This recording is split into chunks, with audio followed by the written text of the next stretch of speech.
So when we're constructing confidence intervals, we take some sort of parameter, which is usually like a mean, and we add or subtract the margin of error. Add once and subtract once to get the upper and lower bound. Okay, so the margin of error is this calculation. The margin of error is equal to the distribution value. In this case, it's z, because we're assuming that it's normally distributed, and we know the population mean. Then you multiply that by the standard deviation over the square root of the sample size. So in this, that's how you calculate a margin of error for a population mean with a known standard deviation. Okay, so they say standard deviation is 5, so we're going to plug that in for sigma because that's what sigma stands for.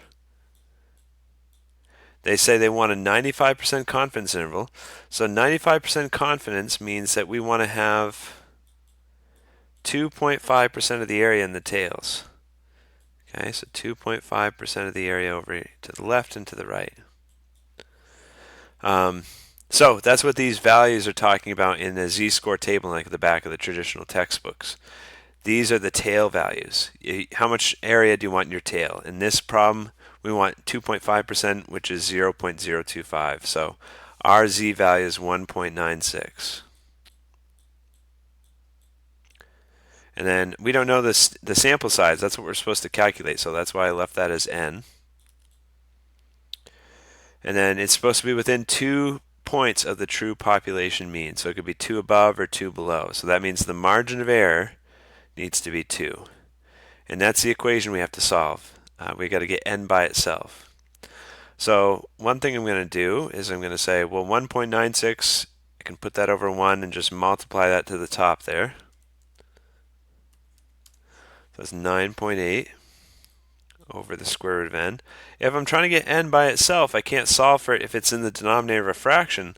So I'm going to multiply both sides by the square root of n. Then I'm still trying to get n by itself, so let's divide that 2 from both sides. So 9.8 divided by 2 is 4.9. And then the last step to finish getting n by itself is I need to square both sides to get rid of that square root. So if I square 4.9, I get 24.01, but that means you need a little bit more than 24 for your sample size. So with these questions about minimal sample size, it doesn't matter what the decimal is. If you have a decimal, you always round up. So 25 is the minimum sample size. Okay? So here's another question, same thing. Sometimes it helps to see it a second time, huh? Same thing. It's normally distributed. The population standard deviation is known. So here's that formula again. It's your particular z value, which corresponds to the level of confidence you're using, multiplied by the standard deviation over the square root of n. Okay, this is a 90% confidence interval. So that means you're going to have 5% in each tail if you're going to have 90% in the center, right? So this is the z-score we want. They want to be within 1 day for our margin of error, so 1 goes in for the margin of error. We said it's 1 point, this one over here, I don't know what I just circled, but it should be 1.645, right? Because we want 5% for the tails. Standard deviation is 3.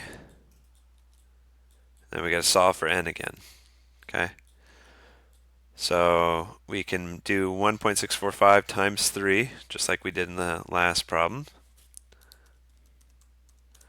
Makes 4.935. Trying to get n by itself, so let's multiply both sides of that equation by the square root of n to get it out of the denominator. And then to finish getting n by itself, I've got to square both sides. So 4.935 squared. This is going to be the same thing. What a coincidence.